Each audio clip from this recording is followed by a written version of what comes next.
The Carnival of Venice. Watercolor by Vladimir London.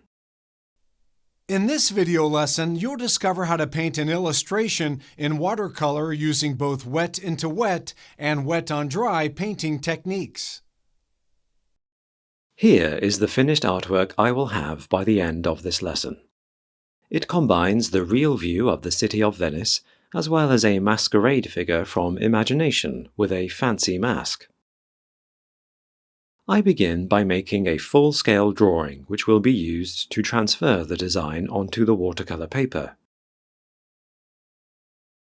Such preparatory drawings are called cartoons.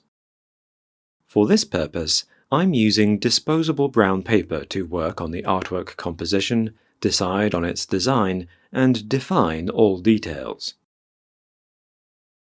I repeat this drawing on tracing paper using a thin 0.5mm graphite pencil, accurately repeating every line I would like transferred on the watercolor paper. It's better to affix the tracing paper on one side in order to flip it over to see if I have missed any lines. I will be using 100% cotton watercolor paper from Saunders Waterford, and the watermark in the corner will tell you which is the front side of this sheet. To stretch this paper, I will first wet its face side with clean water using a wide, flat, synthetic brush. The task for now is to saturate this paper with water without leaving any gaps. When one side is thoroughly wet, I flip the sheet over and place it face side down. Now, I am applying clean water on its backside as well. This is 300 GSM weight paper, and it will take about 10 to 15 minutes for this sheet to absorb the water and expand in size.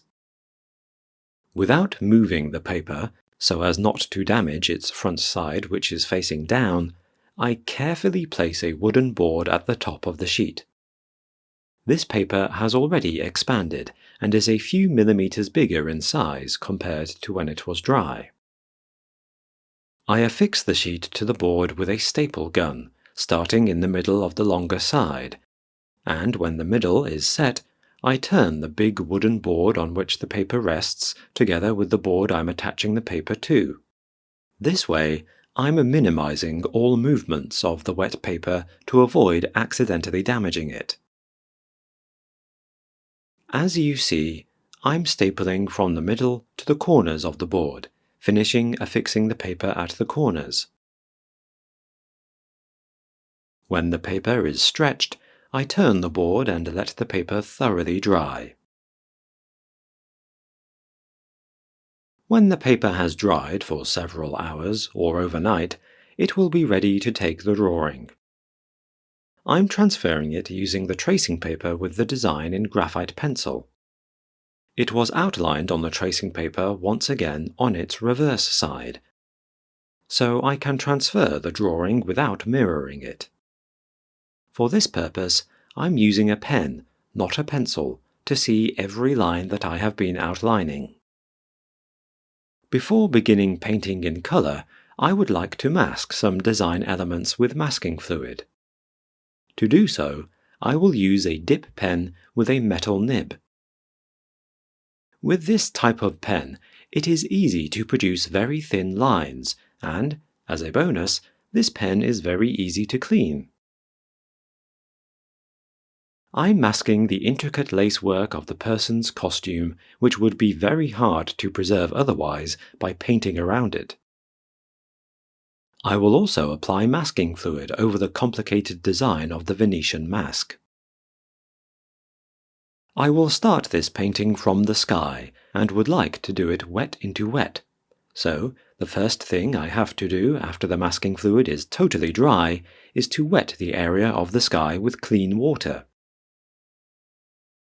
I will start with pure ultramarine pigment, mixing it on the palette first to achieve the proper wetness of the brush, and will apply this blue paint wet into wet, starting from the top edge of the piece.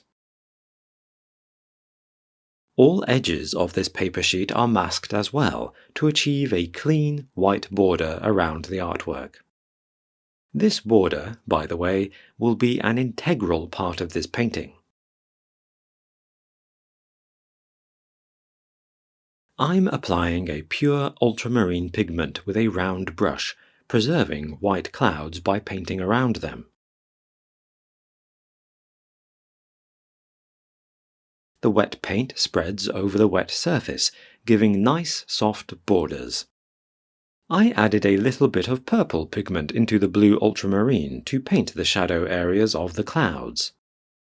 These shadows are slightly warmer than the clear sky because they reflect light which bounces from the ground, and in the case of Venice, the light bounces from the sea.